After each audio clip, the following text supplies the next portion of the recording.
महायोगिनी धृतराष्ट्र पत्नी, आज तुम्हें श्राप देती हूँ। नहीं गांधारी। आज से 5000 साल पहले आज का अफगानिस्तान गांधार हुआ करता था और उस दौर में आर्यावर्त जो आज की दिल्ली व आसपास का क्षेत्र है उसकी सीमाएं गांधार तक फैली हुई थी। इन 5000 सालों में हिंदुस्तान की ज्योग्राफी समय समय पर बदलती रही मगर नहीं बदला तो गांधार का भाग्य। कहा जाता है कि पूर्व का एक श्राप जिसने गांधार को कभी शांत नहीं रहने दिया।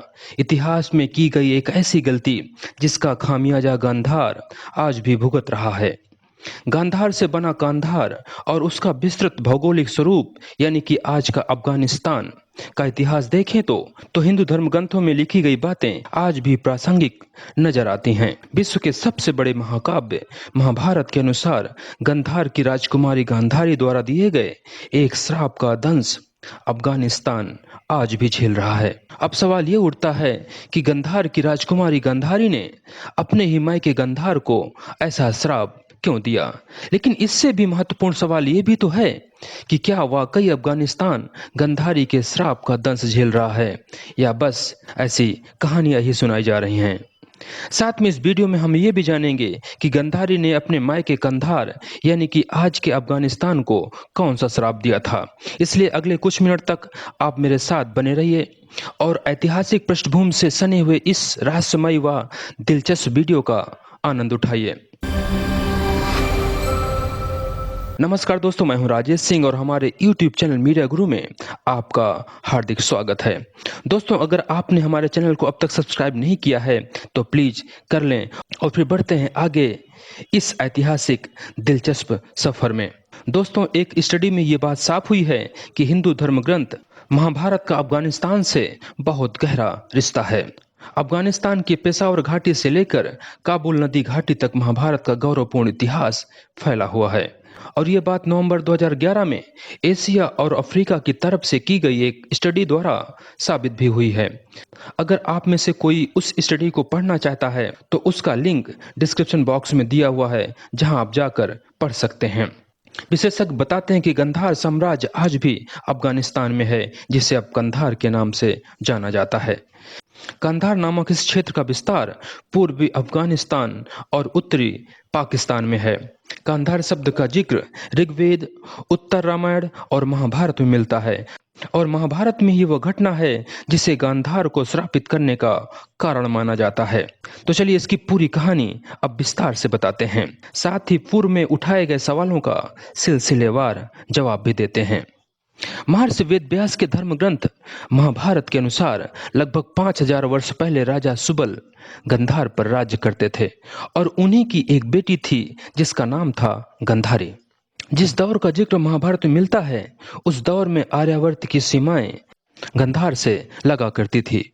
उसी आर्यावर्त का केंद्र यानी कि हस्तिनापुर जो आज की दिल्ली व आसपास का क्षेत्र है, उसके राजकुमारों में से एक राजकुमार थे धृतराष्ट्र, जो जन्म से ही अंधे थे और इन्हीं के साथ गांधार की राजकुमारी गांधारी का बलपूर्वक विवाह हुआ था।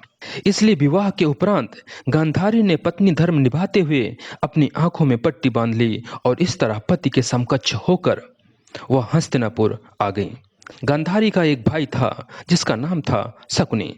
शकुनी के चरित्र के बारे में आप सिर्फ इतना जान लीजिए कि हजारों वर्ष बाद वर्तमान में भी जब कोई व्यक्ति बसे बसाए घरों व रिश्तों में अपनी कुटिलता के कारण आग लगा देता है तो समाज उसे शकुनी जैसे उपनामों से संबोधित करने लगता है। चूंकि शकुनी गांधारी का भाई था इसलिए वह राजा सुबल का उत्तराधिकारी भी था। महाभारत के अनुसार अब जबकि भीष्म पितामह ने राजा सुबल के पूरे परिवार को नष्ट कर दिया था तो शकुनी ने उसका बदला लेने के लिए एक साजिश रची जो कौरवों और पांडवों को आपस में लड़वाकर हस्तिनापुर का पूर्ण नाश करने की थी। गांधार नरेश सुबल की मृत्यु के उपरांत शकुनी अपनी बहन व बहनोई का पक्षकार बनकर हस्तिनापुर आ गया और धीरे धीरे अपनी कुटिल चालों से उसने कौरवों और पांडवों के बीच फूट डाल दी और साथ में इसी फूट का नतीजा था महाभारत का महासंग्राम, जिसमें पांडवों के हाथों गांधारी के सभी 100 पुत्र मारे गए थे। अपने सभी पुत्रों को खोने के उपरांत गंधारी दुख व पीड़ा से भर गई और क्रोध में आकर उसने अपने ही भाई, जिसे वह अपने 100 पुत्रों की हत्या करवाने का गुनहगार मानती थी, को श्राप दे दिया। उसने कहा कि मेरे पुत्रों की हत्या करवाने की साजिश करने वाले गांधार नरेश, तुम्हारे राज्य में कभी शांति नहीं रहेगी। कहा जाता है कि गंधारी के श्राप से स्वयं भगवान कृष्ण भी नहीं बच पाए। उन्हें निर्बल होकर अपनी जान गंवानी पड़ी। उनकी द्वारिका नगरी समुद्र में समा गई। फिर शकुनी तो एक साधारण कुटिल इंसान था। गांधारी के श्राप से श्रापित गंधार फिर कभी शांत नहीं रह पाया। मान्यता है कि पांडवों से पराजित कौरवों के वंशज अफगानिस्तान में जाकर बस गए थे, जो बाद में ईरान व सऊदी अरब तक पहुंच गए। महाभारत काल के हजारों वर्ष बाद अफगानिस्तान में धीरे धीरे बौद्ध धर्म का प्रचार प्रसार शुरू हुआ, जो बाद में एशिया के कई हिस्सों तक फैल गया। जैसे जैसे यहाँ बौद्ध धर्म के अनुयायियों की संख्या बढ़ने लगी, वैसे वैसे ही बौद्ध धर्म को बढ़ावा मिलने लगा और धीरे धीरे यहाँ से शिव की पूजा खत्म होती चली गई। तो दोस्तों, वीडियो के पिछले हिस्से में आपने 2 महत्वपूर्ण सवालों कि गंधारी ने श्राप क्यों दिया और वह श्राप क्या था के उत्तर जान चुके हैं। लेकिन सबसे महत्वपूर्ण सवाल कि क्या वाकई अफगानिस्तान श्राप का दंश झेल रहा है या ये सिर्फ कहानियां ही हैं, उसका उत्तर अफगानिस्तान के प्राचीन, मध्यकालीन व आधुनिक इतिहास के गर्भ में समाया हुआ है। मुस्लिम शासकों से पूर्व यह मौर्य शासकों का राज्य था और उस समय भी यह सबसे अशांत क्षेत्र बना रहा। उसके बाद 11वीं शताब्दी में यहाँ महमूद गजनवी ने अपनी सत्ता स्थापित कर ली और इस तरह गंधार बन गया कंधार, जो अब यहाँ कंधार शहर के नाम से जाना जाता है।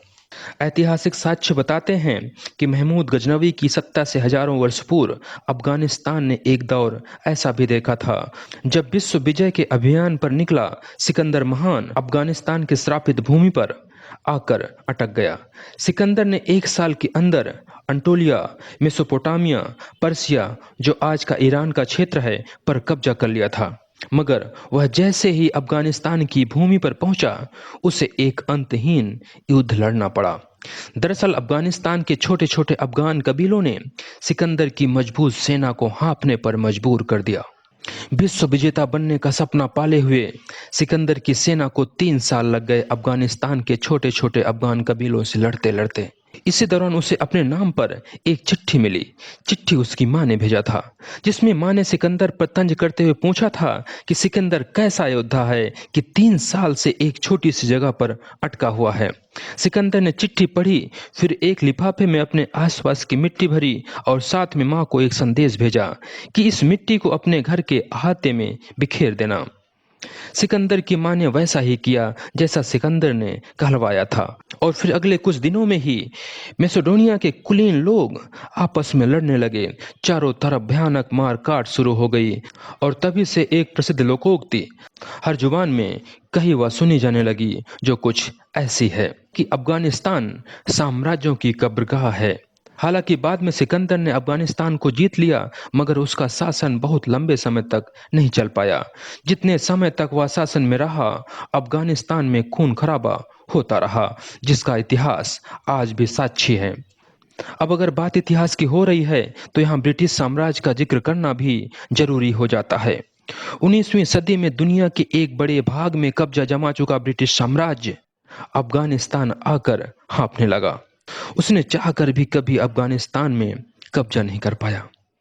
वर्तमान में 21वीं सदी चल रही है और इससे पूर्व थी 20वीं सदी, और इन दोनों सदियों का इतिहास भी अफगानिस्तान की अस्थिरता और खूनी तांडव का गवाह है।